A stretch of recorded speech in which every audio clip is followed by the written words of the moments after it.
You're tuned into Visions, a business and community affairs program designed to encourage and promote entrepreneurship in Central Alabama. Thanks for tuning in to another edition of Vision. Cedric Vaughn, I'm very excited about our topic and our guest today, Mr. David K. Jackson, the author of the book, Life in the Second Half. Mr. Jackson, thanks for being here with us on the program. Thank you for having me. Very excited. We like to get a chance to talk to authors from time to time, particularly ones that are local who are doing great work and in particular have great subject matter. Again, thank you. The title of your book is Life in the Second Half. So give us just an overview of what that means. Life in the second half, I parallel the games of football and basketball with life. Oftentimes you hear the term that life is a game, the game of life. And so in football and basketball, of course, you have 4 quarters, but 2 halves. And so I take the game, the title, and just came up with the idea that no matter what happened yesterday, today is your second half, whereas we have 2 halves in football and basketball, first half, second half. If you talk to most people and ask the question, who won the first half of a game, few could answer or tell you accurately. But when you think about the game, the winner of the game, what they're telling you in essence is who won the second half of the game. That's good, that's good. Thank you. So how did you come to this particular topic? And because it's a great analogy, of course, we know we win. You and I were just talking briefly about one of the local sporting events recently, national sporting events recently, and what happened. So how did you decide on this particular subject matter? Good question. Well, to be honest with you, I take no credit for the topic, for the title. It was inspired. God gave me the idea. He said that if you'll say second half, they're receiving it. It was a work that began almost 3 years ago. And it was basically, again, based on the analogies of life and football and basketball. I'm a sports enthusiast. And having witnessed over time how important it is to play until the end of the game. That's good. Coaches would always tell us that the game is not over until the final horn sounds, until the final bell rings. And so what that meant was no matter how well you performed in the first half, if you did not perform in the second half, there's a possibility that you could still lose the game. So the title and the inspiration for the book was just based on life and some of the events that faith allowed me to manage and my way through to overcome obstacles, overcome statistics and other things, and still survive and win in the second half. Well, now you are very talented, actually multi-talented, and I see a lot of your gifts and talents have come into play in your writing this book because I see that you're a pastor, you're a life coach, motivational speaker, personal trainer, writer, and former U.S. Marine. Absolutely. Absolutely. I guess I'll start with the best. I was a United States Marine, served on the embassy duty. I served in Moscow, Russia, Paris, France, and Madrid, Spain.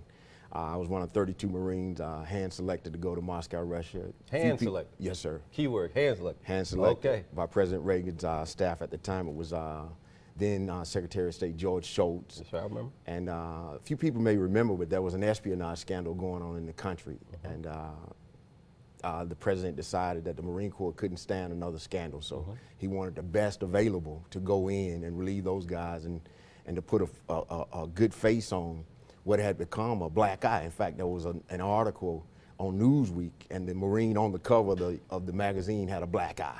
So in essence, the Marine Corps had a black eye, and the president wanted to overcome that. So he sent in what he considered his best. In fact, they called us the A-Team. Okay. Yes, sir. Okay, excellent, excellent. Well, you know, you brought a copy of your book. I want to hold it up so we can see it, but we also have a graphic that we're going to also be able to show about the book. Really, really good looking, well done publication. And so we're just very, very excited. And how long has the book been out for distribution?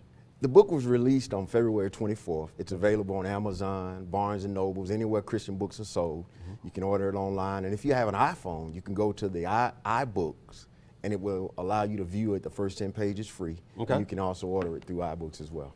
Okay, all right. Taking full advantage of the technology. Yes, sir. All right. Absolutely. Well, you know, I saw you actually have a YouTube that's designed to promote the book and a YouTube video. Yes, sir. And I saw that, and one of the quotes I wanted you to address that I saw that I mentioned to you, I was going to ask you about, was that yesterday is history, tomorrow is a mystery. Absolutely. Well, again, the phrase alone, the analogy alone talks about that first half, that second half. And one of the things I challenge people to understand and to challenge them with is, no matter what happened yesterday, today is the second half. Yesterday is indeed history. And what we'll discover about history, history rewards us with information. But we can't go back and change anything that has occurred in history. We can study the events, study the outcome of history, but it's impossible to go back and change anything that has occurred. But when you look at what history offers us, it offers you the opportunity to better yourself as a result of whatever the outcome is that you've studied. History, yesterday is indeed a mystery. I apologize, yesterday is indeed history, but tomorrow is that mystery. And we look forward to whatever information or whatever the knowledge or wisdom that we gain from the mistakes, perhaps, from our victories even. And I want people to understand that second half is just not about negativity or being pessimistic or people that are lost. If you won yesterday, that is a victory that is cemented. It can't change. You can't win again if you won yesterday. However, you could prepare the same way that you prepared on yesterday to win tomorrow. So it's about preparation. I share with people that preparation precedes presentation. You have to prepare in order to be successful.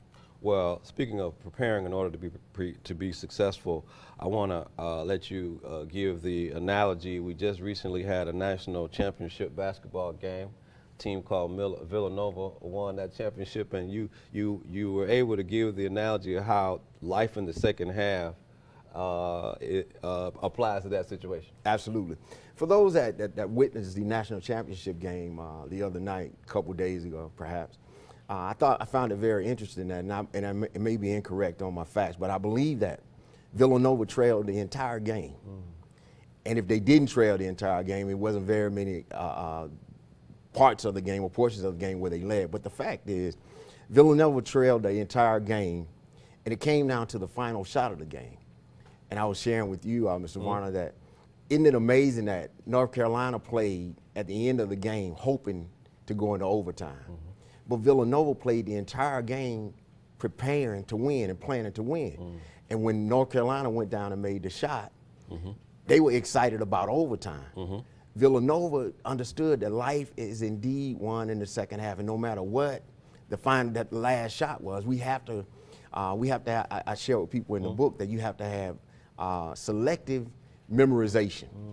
Selective memorization. What do you mean? Well, you have to be willing and courageous enough to forget the last play because the next play is coming. That's good. And had Villanova gotten caught up in the excitement of North Carolina celebrating that last shot, perhaps they wouldn't have been prepared to make the next shot. That's good. And ultimately, because they focused on the next shot, that history, they allowed history to pass and focus on the mystery of what could possibly be. They went down, the young man took the shot, and I think he was amazed at the fact that the shot went in, but guess what? Villanova is now the national champion. Yeah, that is a great analogy. I really like that, and so hopefully everybody gets the message on what he's saying in that. One of the other points that you made in your information too is imprison or empower. The choice is yours. Yes, imprisonment or empowerment. The choice is yours. We oftentimes life provides us with circumstances or challenges. I share with people all the time. There's a story in the Bible where the lady with the alabaster box, people pretty familiar with that. She came in and scripture records that the disciples had indignation with it. And I share with people that what we need to focus on is the fact that they focused on her it rather than her. And that should tell you something. What that says is people know who you are oftentimes better than you do. And when we discover that we have something great, or we have the possibility to be great, we have to be willing and ready to make a choice. Am I going to allow my it to imprison me, or am I going to choose to allow my it to empower me? So I share with people all the time that we have the option of imprisonment or empowerment. And my challenge to each and every one of you is to choose empowerment. Be that person that will make a difference, regardless of the circumstances, regardless of your background, regardless of what you come from, regardless of where it is, and what it is that you desire. Be that person that makes a difference. That's good. Well, you know, and I saw another point that you made we want to ask you to expound on, and I believe you said dead-end streets equal no outlets, but you want to focus on turning misdirection into power. Right. Dead end streets, there's an analogy, a story that I use in the book where I talk about dead end streets, no outlet. And I use the analogy of a person driving along. You have perfect directions, the sun is shining and everything is going good.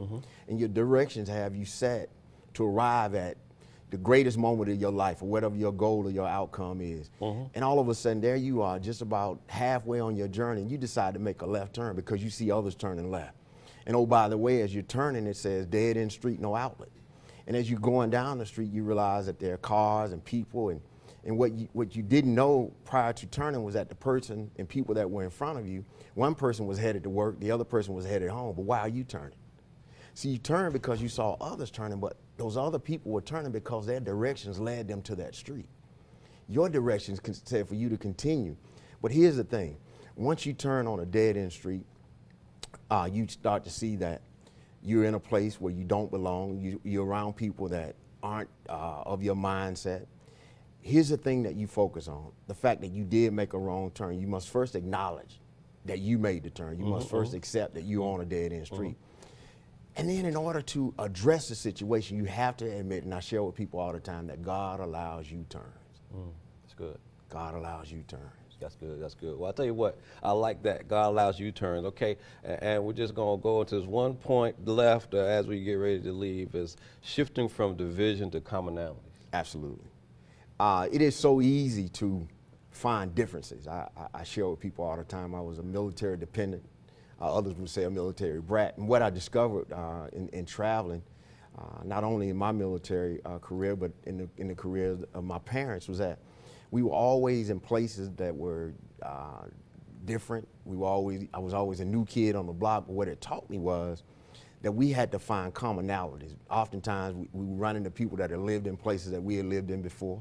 We run into people that were from the same state, like the same football team. In other words, what we sought was the commonness in where we were, not the differences. It's so easy to find differences, and oftentimes, when you start to look for negativity and or differences, you get on a road or you get on that dead end street, so to speak, and there is no outlet. There's no place that you would end up in differences that you would find comfortable or like the outcome of where you've ended up. So I challenge people to seek the commonness in whatever the situation or the challenge is. Excellent, excellent.